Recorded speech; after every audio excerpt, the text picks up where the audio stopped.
Bueno, en esta clase vamos a ver núcleo de Fayet. Bueno, un repaso más porque el profesor ya nos había hablado de ello. Entonces, pues yo creo que nos vamos también un poco rapidín, porque pues por lo que viene el video no sé si haya faltado algo de ver. Déjenlo como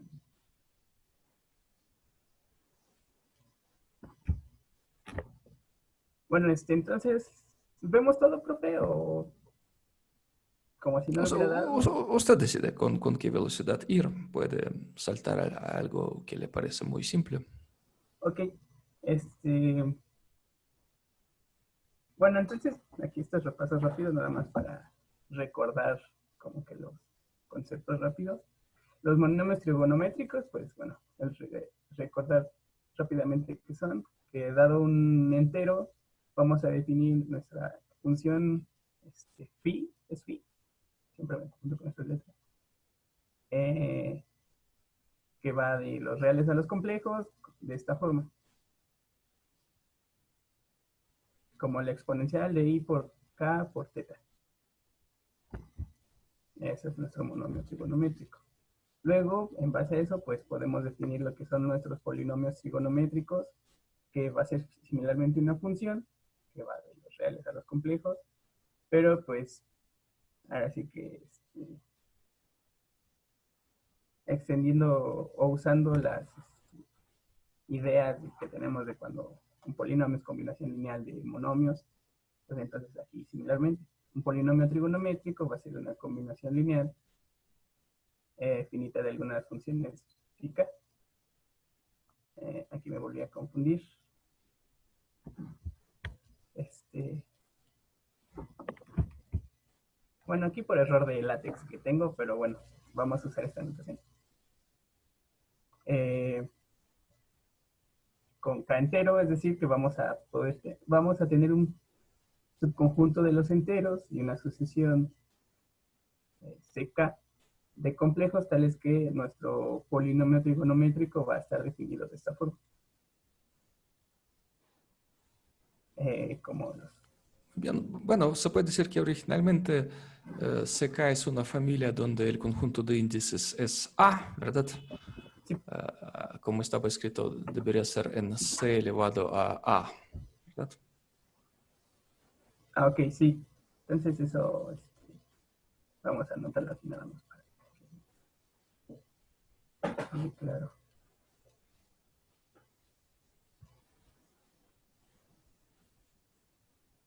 Tal es que, pues bueno, nuestro polinomio va a ser definido de esta forma.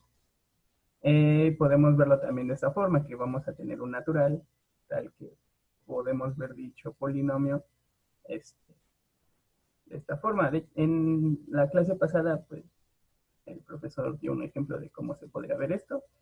Entonces, pues, nada más es para recordarlo. Y bueno, un recordatorio de cómo pasar del caso 2 al 1 y viceversa. El 2 es en el que tenemos nuestro natural y el 1 es donde tenemos nuestro subconjunto finito de los enteros. Entonces, para pasar del caso donde tenemos nuestro natural a nuestro subconjunto, pues simplemente podemos tomar nuestro conjunto A como este conjunto, el cual es claro que es un subconjunto finito de los enteros. Y similarmente, para pasar de la notación de conjunto a la de donde tenemos nuestro natural, podemos poner de esta forma. Nuestro n el máximo entre los k, tal que k pertenece, bueno, el máximo de los elementos de nuestro conjunto A. Y definir nuestra sucesión de esta forma para estos casos.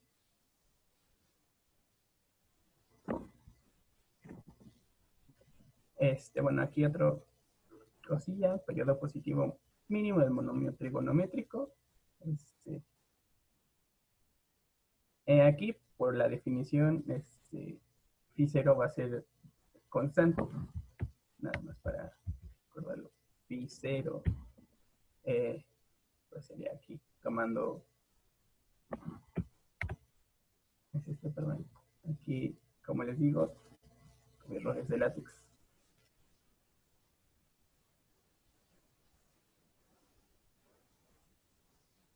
Pues aquí sería para phi 0.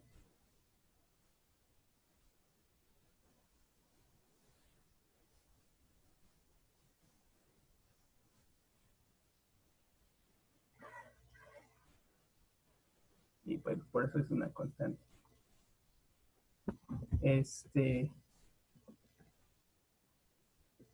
Y por lo tanto, pues su periodo positivo mínimo no está definido. Entonces, si tomamos un entero distinto del caso mencionado, del caso 0, entonces podemos ver que para cada número natural, cada θ en R, vamos a tener esto. Usando la definición de los monomios trigonométricos y la definición, bueno, las propiedades de la exponencial, vamos a llegar a esta propiedad de nuestra función phi para cada distinto de 0. Por lo tanto, pues aquí se puede ver que 2pi sobre k es un periodo positivo de nuestro monomio. Y notando esto, que esta función toma valor 1 solamente en los puntos de esta forma, con j entero, pues se puede ver que el periodo positivo mínimo de dicha función es 2pi sobre k. Y por lo tanto, pues se tiene la propiedad de que es 2pi periódica. Y bueno, aquí una proposición que es recordatorio más que nada. Si tenemos una familia de funciones de esta forma, bueno, monomios trigonométricos, entonces cualquier polinomio trigonométrico también va a ser 2pi periódico. Aquí unas recordatorios sobre el núcleo de Dirichlet.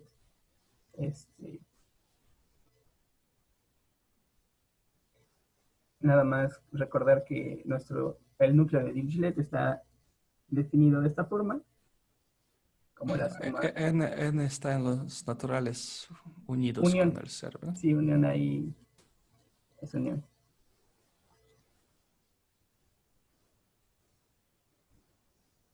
Sí, una disculpa ahí, los errores de dedo. Unión 0, o también podremos denotarlo como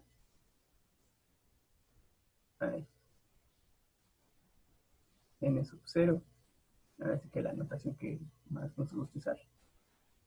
Y pues vamos a tener nuestro núcleo de Dirichlet como la suma desde menos n hasta n de esto. Bueno, de e a la i k θ. O también podemos, se puede dar de esta forma.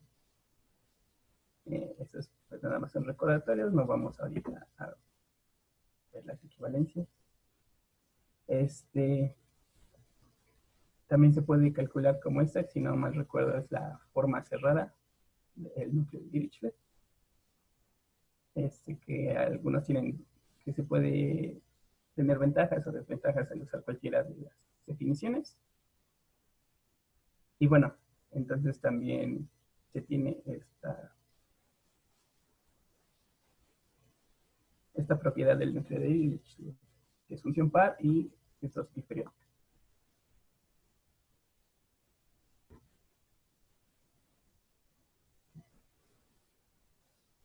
Bueno, estos nada más son recordatorios del núcleo de Dirichlet para poder ahorita usarlo en el núcleo de Feyer. Tenemos esta propiedad primero, que dado un entero, si evaluamos el núcleo en 2pi por m, lo vamos a tener de esta forma. Bueno, nos va a dar este resultado, 2n menos 1. Y 2n menos 1. Otro que para todo el θ real, su norma va a ser menor o igual que 2n más 1. La norma del núcleo, por supuesto. Y que el periodo positivo mínimo de nuestro núcleo de Dirichlet es 2.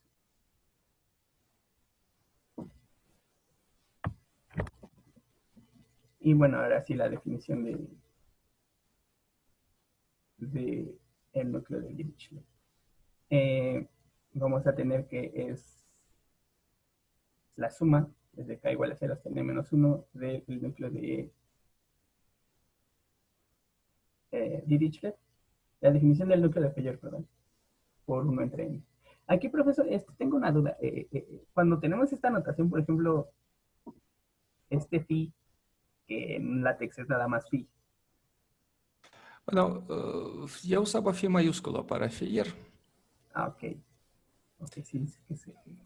Miren, digamos, este phi chiquita que estamos viendo es solamente otra forma de escribir phi minúscula. Es lo mismo que esto, solo con otra fuente, con otro estilo.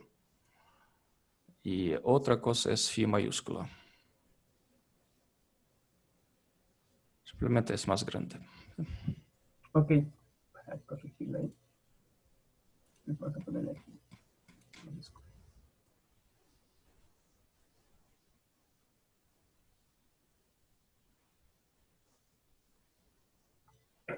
Bueno, Que bueno, otra cosa trivial, pero voy a criticar, lo siento. sí, O escribir a ambos lados como, digamos, evaluados en teta o omitir teta en ambos lados. sí, sí, claro, hay un error de notación. Sí, profesor. Bueno, esa es la definición del núcleo de Fourier. 1 en n por la suma de los n núcleo de, bueno, por esto, no voy a inventar palabras. Por la suma desde 0 hasta n menos 1 de k, donde este es el núcleo de Dirichlet. Y vamos a tener que, pues, el núcleo de Fourier se puede expresar de alguna de estas dos formas.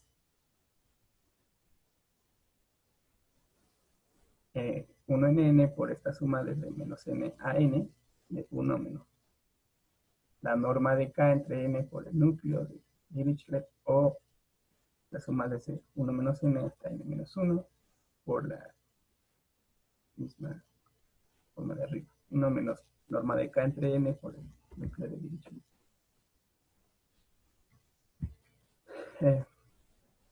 Y esto, bueno, sale de las definiciones de Fourier y Dirichlet, que, bueno, estas yo creo que nos vamos rápido, las explicó el profesor.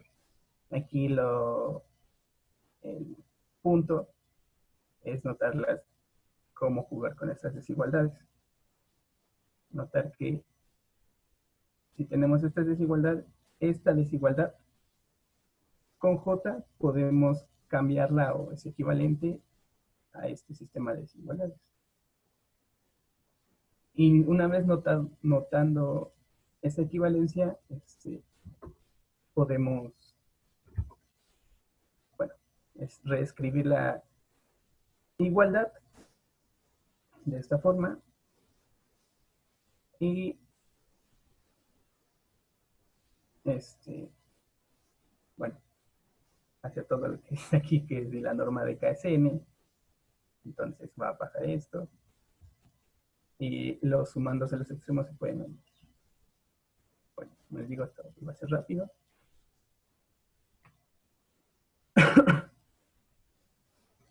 Ahora, el siguiente propiedad, propiedad del núcleo de Fourier, tenemos que puede ser expresado como alguna de estas dos formas. 1 más 2 veces esta suma, desde 1 hasta n, de 1 menos k entre n coseno de k teta, o 1 más 2 veces esta suma.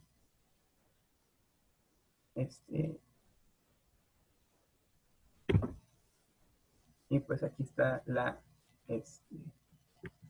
forma en que se obtiene. Y partimos de 6, el cual es la primera forma que habíamos dicho hace rato. Para poder obtener estas nuevas formas, digamos así, del núcleo.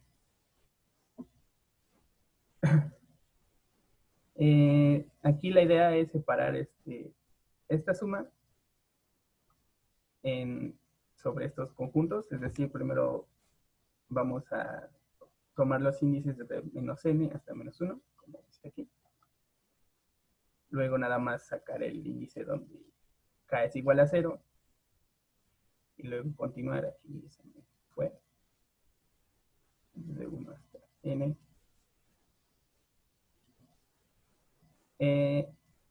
Y por eso están aquí los índices, como se pueden ver. Suma desde menos n hasta menos 1,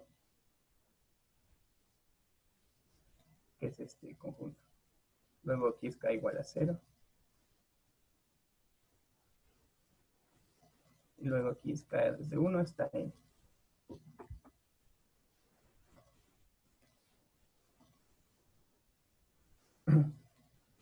Y bueno, aquí lo primero es hacer un cambio de índice, cuál va a quedar de esta forma en la primera suma, es decir, en esta, es donde se hace el índice, lo demás queda igual. Y luego vamos a asociar, usar fórmula de Euler para poder factorizar, digamos, esta suma, obtener esto de aquí y finalmente llegar al resultado querido, de que el núcleo de Feller es 1 más 2 veces suma desde 1 hasta n, 1 menos j entre n coseno de j θ.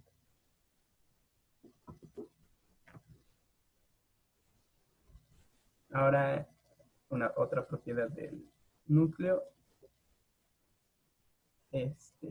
la cual dice que para todo entero vamos a tener que, si evaluamos el núcleo en 2mπ, es decir, nuestro entero que estábamos tomando, eso va a ser igual a n.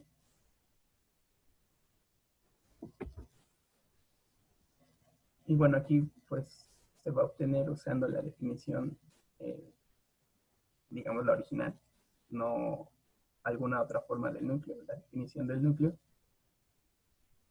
es decir, esta de aquí.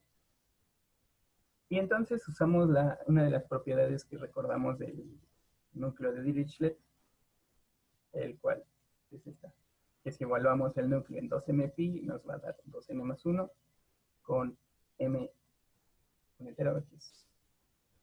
Sí.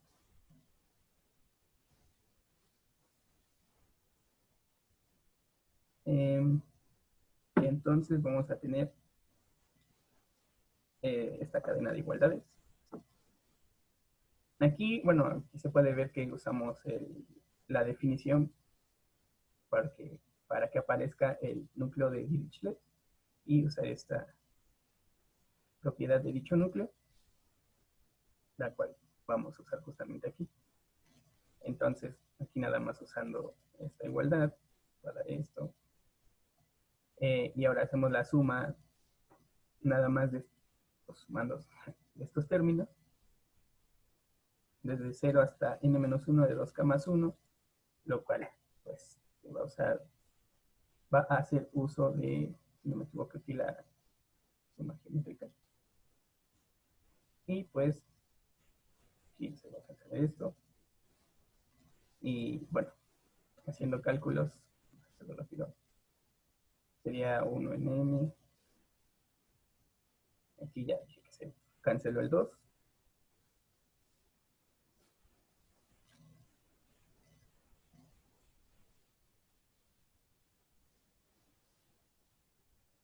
Nos cancelan estas dos n's, n cuadrada queda n cuadrada entre n, y pues nos da el resultado esperado, el resultado querido.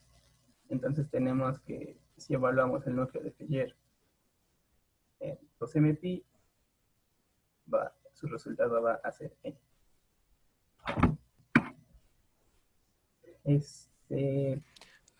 Todo va bien. Solo quiero que ustedes memoricen este resultado de manera muy elemental, por si van a explicar a amigos muy pequeños, alumnos. ¿A quién estamos sumando en esta suma? Como podríamos decir que es suma de los primeros números ¿De qué naturaleza son? ¿Impares? Exacto, es la suma de los primeros números impares. Y, por ejemplo, si alguien quiere sumar los primeros 5 números impares, ¿cuál es la fórmula?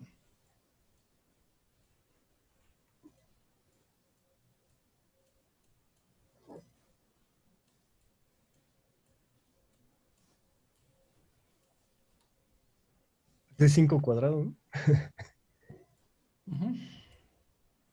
Es una maravilla, ¿verdad? Ujú. Si alguien quiere sumar los primeros 7 números impares, ¿cuánto va a salir? 7 cuadrados. Ujú.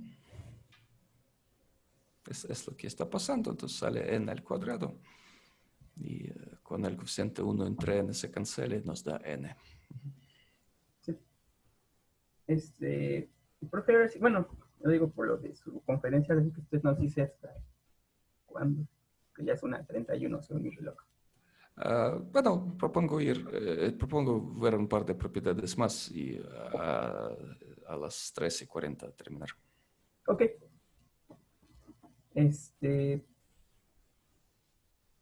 Entonces, bueno, aquí tenemos una más que diría yo nos recuerda a la propiedad de ¿cómo era? El núcleo cerrado de Dirichlet. Bueno, esta se me fue el nombre, pero aquí es que para cualquier teta en 2 pi z tenemos que eh, si lo evaluamos de esta forma, nos va a dar todo esto. 1 entre n, seno de n teta entre 2, seno de teta sobre seno de teta entre 2, todo eso al cuadrado. Fórmula cerrada de núcleo de Dirichlet, lo que quería decir.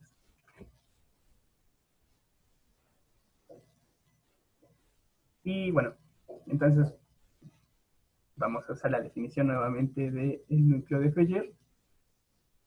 Esta que es la definición. Y la forma cerrada del núcleo de Dirichlet. Esta de acá. Entonces, usando ambas, vamos a tener lo siguiente, la siguiente cadena de igualdades. Bueno, aquí simplemente es la definición. Aquí usamos ya la forma cerrada, sustituimos esto por el cociente de los senos. Y entonces, como el denominador no depende de nuestra variable sobre la que estamos sumando, podemos factorizarla, podemos sacarla sin ningún problema y tenerlo aquí afuera. Entonces, al final solamente sumar el numerador, que es todo esto, seno de 2k más 1, zeta sobre 2.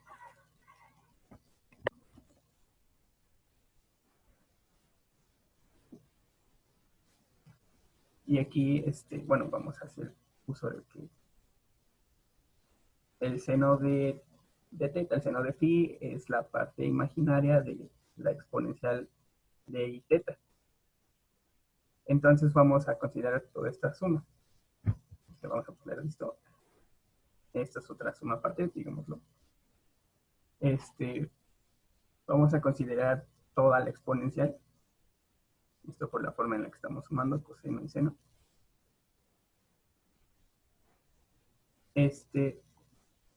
Vamos a tener esta cadena de igualdades. Esto va a ser... En el lado izquierdo les sobró, digamos, hizo copia del mismo sumando. Sí, aquí... Este no va. No, disculpa. Bueno, entonces reescribiendo, aquí ignorando esto, que no debe ir. Vamos a tener la exponencial. Como les dije, es simplemente, esto es la exponencial. De la suma desde 0 hasta n menos 1 de la exponencial de i 2k más 1 teta sobre 2, es decir, los argumentos.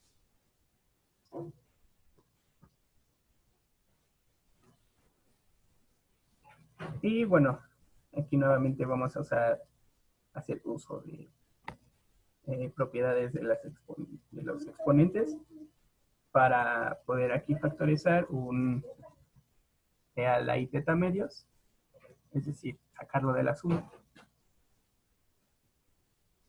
Y nada más quedarnos con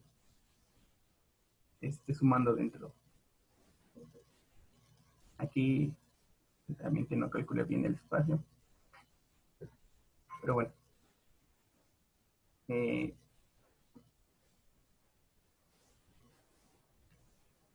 Aquí creo que se me fue. Queda mejor acá. Finalmente vamos a tomar la parte imaginaria y real de todo esto. Que aquí lo voy a hacer. Y a la i teta medios.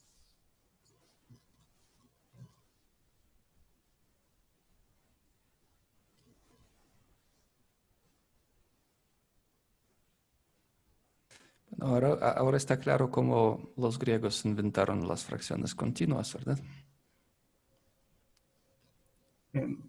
¿Cómo? ¿Recuerdan quiénes son fracciones continuas? Cuando tienen algo como 5 más, no sé, 1 entre 3 más 1 entre 6 más, cuando cada vez en el denominador aparece otra fracción. Ok. Bueno, ahora está claro cómo fueron inventadas las fracciones. Por errores de látex. Exacto. Sí. Bueno, aquí voy a saltar esta parte. Aquí queda poco tiempo y se vio un poco con el profesor. Bueno, se vio con el profesor. El chiste es que, bueno, recordando esta parte de aquí, esta es la parte, digámoslo, la parte esencial, que el seno de teta es igual a la parte imaginaria de la exponencial de i teta.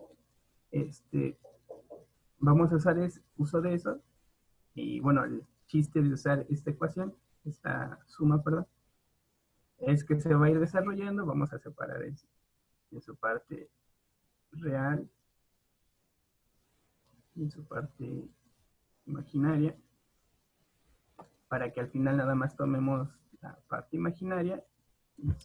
En esta fórmula falta i, ¿verdad? Real más i por la parte imaginaria. Ah, sí, perdón. Me faltó.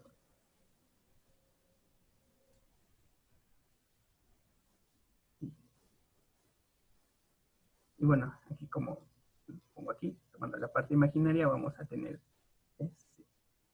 esta igualdad, y vamos a sustituir en la fórmula 12, la cual es de acá.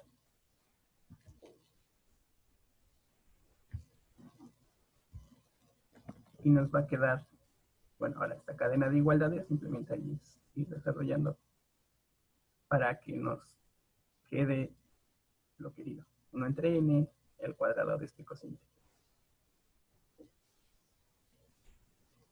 Aquí puede que se vea un poco confuso al principio, pero ahora sí que haciendo un poco de álgebra baldoriana, como diría el profesor Lee, sale sin problema. Y bueno, Si alguien inventa una demostración mejor, estaría muy bien, porque esta realmente no me gusta un poco mucho, pero... truculenta, ¿no? Es decir, es la que elegí al final, pero sí, tal vez hay demostraciones más naturales.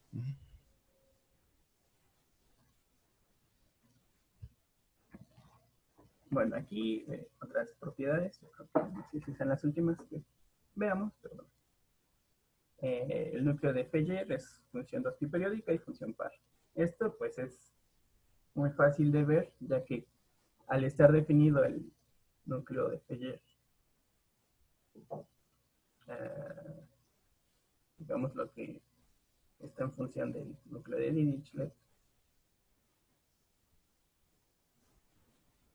Bueno, me fue la anotación.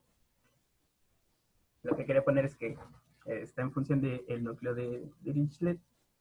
Entonces, al ser este último 2pi periódico y función par, pues digamos lo que lo va a heredar el núcleo de Fourier, y por lo tanto se va a tener esto de aquí. Entonces por eso es importante tener esas propiedades del núcleo de Dirichlet. Ahora tenemos que para cada teta natural, para cada teta real, perdón, cada número real, el núcleo de Fourier evaluado en dicho número va a ser positivo. Esto pues por esto. Teníamos que si teta es 2mpi, como habíamos visto, entonces va a ser n, el cual n es un natural y por lo tanto es, bueno, n habíamos dicho que está en n0. Por lo tanto, vamos a tener esta desigualdad mayor o igual que 0. Por otra parte, si no es múltiplo de 2pi, nuestro teta, tenemos esos dos casos, entonces tomamos la otra forma de nuestro núcleo de Fourier, en el que pues, es esta forma. Y a pesar de aquí, de aunque pudiera que este cociente de senos sea o no negativo, pues al elevar al cuadrado, nos va a quedar que siempre va a ser mayor o igual que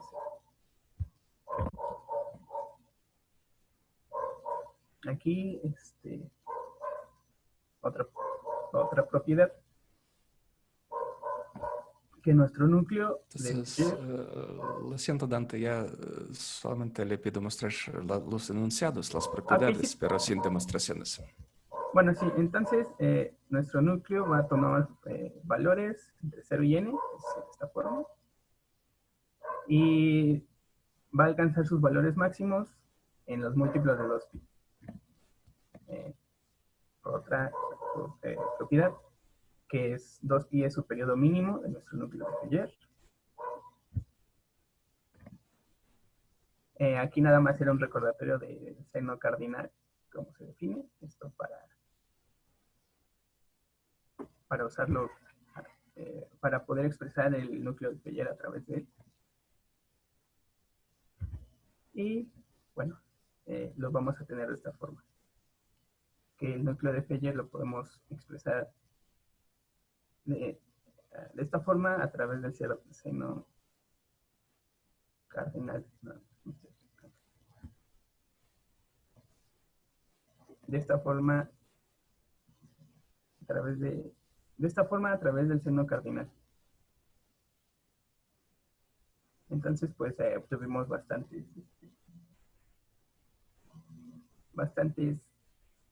formas del núcleo de Fourier, distintas formas de calcularlo, y pues esas son todas las propiedades.